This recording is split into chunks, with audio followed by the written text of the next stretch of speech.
मुंबईच्या गिरगाव चौपाटीवर पोहायला गेलेले 4 जण बुडाल्याची घटना घडली आहे। यातील एकाचा मृतदेह सापडला असून दोघांना वाचवण्यात यश आलंय, तर एक जण अजूनही बेपत्ता आहे। अक्षय भाटकर आपले प्रतिनिधी आता आपल्या सोबत आहेत। अक्षय, काय अधिक माहिती? काल संध्याकाळची घटना आहे आणि काल संध्याकाळी हे 4 जण या ठिकाणी फिरायला आले होते गिरगाव चौपाटी जवळ, आणि त्याच वेळी ते 4 देखील बुडाले असे कळते। आणि खरं म्हणजे या चौघांपैकी दोघांना स्थानिक नागरिक आणि पोलिसांनी रेस्क्यू करून वाचवलं ताबडतोब। पण त्यातले जे दोघे आहेत त्या दोघांपैकी एकाचा मृतदेह आतापर्यंत मिळालेला आहे, दुसरा अजूनही बेपत्ता आहे। काल रात्री उशिरापर्यंत हे शोधकार्य सुरू होतं। त्या एकाचा मृतदेह शोधण्याचं काम फायर ब्रिगेड करत होते, पण रात्री उशीर झाल्याने, अंधार झाल्याने ते काम थांबवण्यात आलं।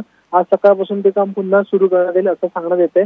पण तुर्तास तरी एकाचा मृतदेह मिळालेला नाहीये, पण एकाचा मृतदेह मिळाला, त्यामुळे एक 2 जण बुडाल्याची आपल्या या ठिकाणी दाट शक्यता आहे। वारंवार पोलिसांकडून सांगून देखील नागरिक तर जीवाची या ठिकाणी पर्वा करत नाही आणि समुद्रावर धोकादायक अंतरावर जात आहेत, त्याच्यामुळे अशा दुर्घटना घडतात। त्याच्यामुळे आता पोलीस जास्त या ठिकाणी पेट्रोलिंग करण्याची पोलिसांनी देखील आवश्यकता निर्माण झालेली आहे। विलास, नक्कीच धन्यवाद अक्षय, तुम्ही दिलेल्या सगळ्या सविस्तर माहितीबद्दल। मुंबईच्या गिरगाव चौपाटीवर पोहायला गेलेले 4 जण बुडाल्याची घटना घडली आहे। यातील एकाचा मृतदेह सापडला असून दोघांना वाचवण्यात यश आलंय, तर एक जण अजूनही बेपत्ता आहे। अक्षय भाटकर आपले प्रतिनिधी आता आपल्या सोबत आहेत। अक्षय, काय अधिक माहिती?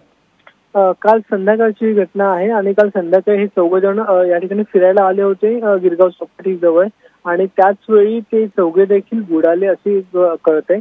आणि खरं म्हणजे या चौघांपैकी दोघांना स्थानिक नागरिक आणि पोलिसांनी रेस्क्यू करून वाचवलं ताबडतोब। पण त्यातले जे दोघे आहेत त्या दोघांपैकी एकाचा मृतदेह आतापर्यंत मिळालेला आहे, दुसरा अजूनही बेपत्ता आहे। काल रात्री उशिरापर्यंत हे शोधकार्य सुरू होतं। त्या एकाचा मृतदेह शोधण्याचं काम फायर ब्रिगेड करत होते, पण रात्री उशीर झाल्याने, अंधार झाल्याने ते काम थांबवण्यात आलं। आज सकाळपासून ते काम पुन्हा सुरू करण्यात येईल असं सांगण्यात येतंय। पण तुर्तास तरी एकाचा मृतदेह मिळालेला नाहीये, पण एकाचा मृतदेह मिळाला, त्यामुळे एक 2 जण बुडाल्याची आपल्या या ठिकाणी दाट शक्यता आहे। वारंवार पोलिसांकडून सांगून देखील नागरिक तर जीवाची या ठिकाणी पर्वा करत नाही आणि समुद्रावर धोकादायक अंतरावर जात आहेत, त्याच्यामुळे अशा दुर्घटना घडतात। त्याच्यामुळे आता पोलीस जास्त या ठिकाणी पेट्रोलिंग करण्याची पोलिसांनी देखील आवश्यकता निर्माण झालेली आहे।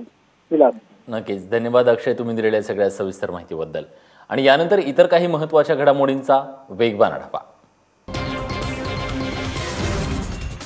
ठाणे बोरिवली बसमध्ये क्षुल्लक कारणावरून एका 30 वर्षीय इसमानं 70 वर्षाच्या महिलेवर गोळीबार केलाय। या गोळीबारात ही महिला जखमी झाली आहे, तिच्यावर रुग्णालयात उपचार सुरू आहेत। सुमित करंदीकर असे या व्यक्तीचं नाव असून तो दारूच्या नशेत होता। सुमित हा हिंदुस्थान कामगार सेनेचा तालुका प्रमुख असून त्याची गुन्हेगारी पार्श्वभूमी आहे। कासारबडवली पोलिसांनी त्याला ताब्यात घेतलंय। बसमध्ये भांडण झालं, या क्षुल्लक कारणावरून त्यानं गावठी कट्ट्यानं गोळीबार केला। पुणे विद्यापीठालगतच्या रस्त्यावरचे मोठे वृक्ष रस्ता रुंदीकरणासाठी तोडण्यात येत आहेत आणि याचा निषेध करण्यासाठी विद्यापीठ परिसरात राहणाऱ्या नागरिकांनी या झाडांच्या जवळच ठिय्या मांडून आंदोलन केलं।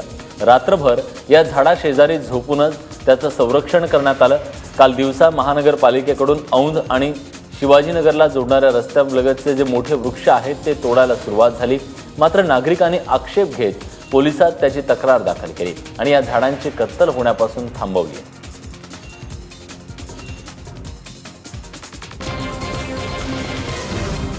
अजून नवीन वृक्ष प्राधिकरण समिती अस्तित्वात आलेली नाही व ही जी परवानगी आहे ही 3/4/17 रोजी दिलेली आहे। परवाची परवानगी आहे। वृक्ष प्राधिकरण समिती मार्च महिन्यात एक्सपायरी झाली, अजून नवीन आली नाही। तर ही जी परवानगी दिली आहे ती मुळात चुकीची आहे व ज्यांनी कोणी ही परवानगी दिली चुकीची त्यावर कारवाई करावी अशी आम्ही पोलीस चौकीत देखील तक्रार केली आहे। मुंबईतल्या कोस्टल रोडच्या दक्षिण टप्प्याचा मार्ग मोकळा झालाय। केंद्रीय पर्यावरण खात्याच्या बैठकीत सीआरझेड परवानगीची शिफारस करण्यात आली आहे। एकूण 35 किलोमीटर लांबीचा हा टप्पा आहे। प्रिन्सेस फ्लायओव्हर ते वरळी सीलिंग पर्यंतचा 10 किलोमीटरचा रस्ता दक्षिण टप्प्यात विभागला गेलाय। युवा सेनेचे अध्यक्ष आदित्य ठाकरे यांनी याबद्दल मुंबईकरांना त्यांचं अभिनंदन करणारं ट्विट केलंय। त्यामुळे मुंबईकरांची ट्रॅफिकच्या तावडीतून सुटका होणार असल्याचं कळतंय। यावर्षी या रस्त्याचं काम सुरू होणार असल्याचं ट्विट देखील आदित्य ठाकरेंनी केलंय।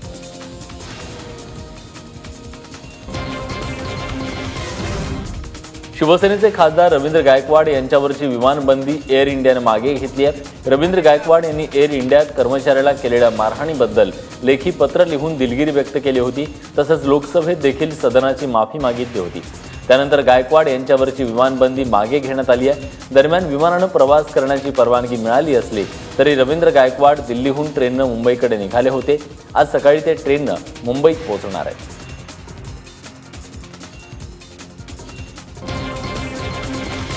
बयान हटा तो उसमें जाया ऐसा कुछ है, हटा नहीं हटा, हमने तो तय किया था आज ट्रेन से जाएंगे, जा रहे हैं। मैं तो जनप्रतिनिधि हूँ, फिर भी ऐसा बर्ताव अगर एयर इंडिया करती होगी तो सामान्य जन को क्या करते हैं। शिवसेनेचे खासदार रवी गायकवाड यांच्यावरील विमानबंदी उठवल्यानंतर आता शिवसेना आणि भाजपमध्ये पुन्हा एकदा सलोख्याचं वातावरण निर्माण होऊ शकतं। कारण भाजपचे राष्ट्रीय अध्यक्ष अमित शहा यांनी उद्धव ठाकरे यांना फोन केला आणि एनडीएच्या बैठकीबद्दल निमंत्रण दिलंय। येत्या काही महिन्यांमध्ये राष्ट्रपती पदाची निवडणूक होणार आहे। या पार्श्वभूमीवर दिल्लीत एनडीएतील घटक पक्षांची बैठक 10 एप्रिलला होणार आहे।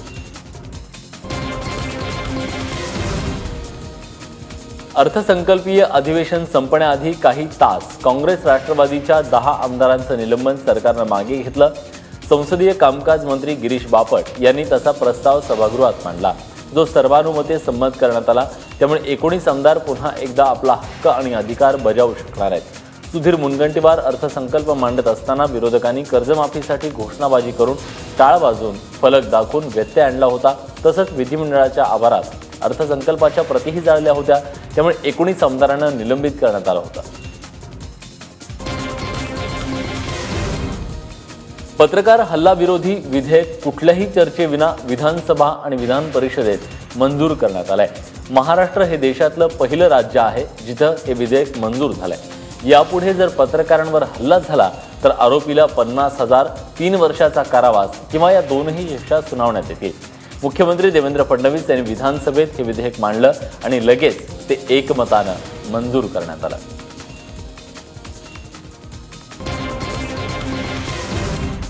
सभागृहात बोलू दिलं जात नसल्यानं आम्ही रस्त्यावर येऊन संघर्ष केला।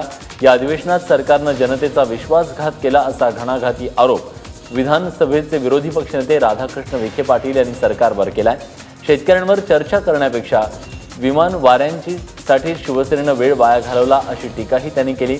उत्तर प्रदेश मॉडेल अभ्यासण्याची गरज नसून आता उत्तर प्रदेश मोडीत काढण्याची गरज असल्याचं सांगत कर्जमाफी झाल्याशिवाय आता थांबणार नसल्याचं विखे पाटील म्हणाले।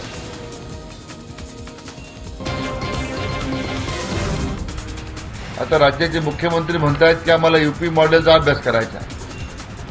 आता मला त्यांनी एकच सांगायचं की यूपी मॉडेलचा अभ्यास करण्याची गरज नाहीये। आता हे युतीचं मॉडेल महाराष्ट्राचा आता मुळीच काढण्याची वेळ आलेली आहे। याच्यापेक्षा वेगळं काय आता मला दिसत नाही। तर म्हणजे या सरकारमध्ये असणाऱ्या शिवसेनेबद्दल तरी काय बोलायचं। शेतकऱ्यांच्या कर्जमाफीच्या पेक्षा आपल्या मंत्र्यावर विमान प्रवासाची बंदी घातली, त्याच्यावर वाद घालण्यामध्ये त्यांनी सगळा वेळ खर्ची घातला।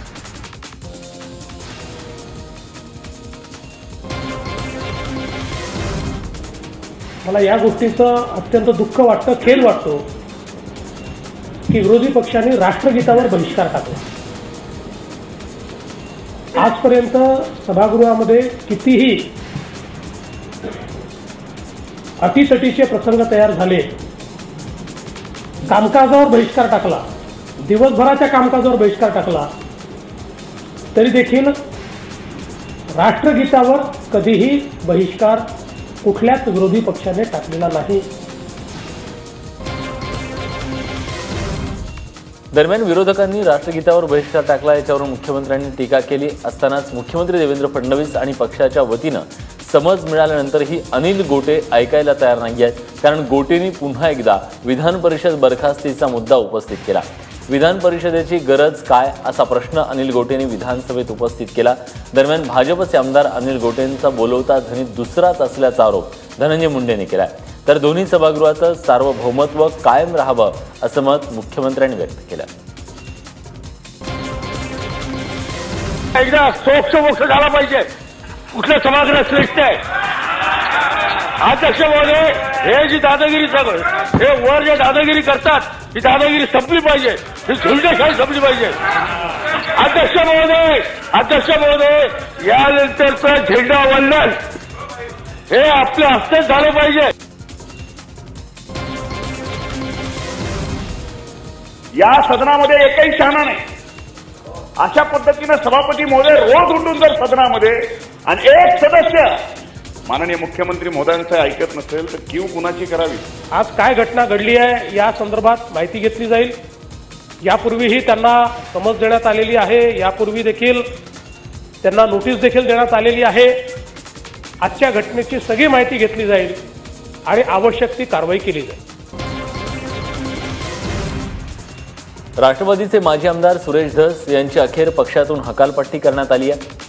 पक्षविरोधी कारवाई केल्यामुळे त्यांना 6 वर्षांसाठी राष्ट्रवादी काँग्रेसमधून निलंबित करण्यात आलं आहे. राष्ट्रवादीचे प्रदेशाध्यक्ष सुनील तटकरे यांनी ही घोषणा केली आहे. बीड जिल्हा परिषदेच्या निवडणुकीत राष्ट्रवादी बहुमताच्या जवळ होती, मात्र सुरेश धस गटाच्या 5 जिल्हा परिषद सदस्यांनी भाजपला पाठिंबा दिला आणि इथं भाजपची सत्ता आली. त्यानंतर धनंजय मुंडे यांनी सुरेश धस यांच्या विरोधात कारवाईची मागणी केली. या काळात धस आणि मुंडे यांच्यात शाब्दिक चकमकही झाली. अखेर राष्ट्रवादी काँग्रेसनं सुरेश धस यांचं निलंबन केलं.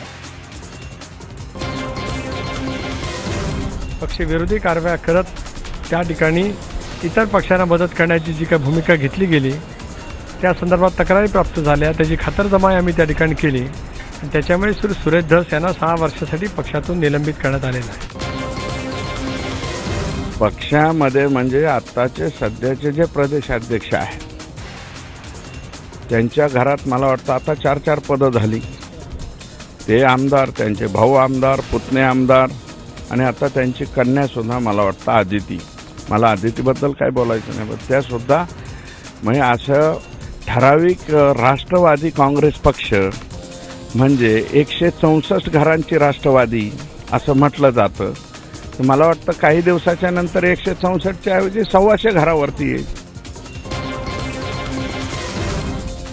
शुंगलू कमिटीच्या अहवालावरून ज्येष्ठ समाजसेवक अण्णा हजारे यांनी अरविंद केजरीवाल यांच्यावर निशाणा साधलाय.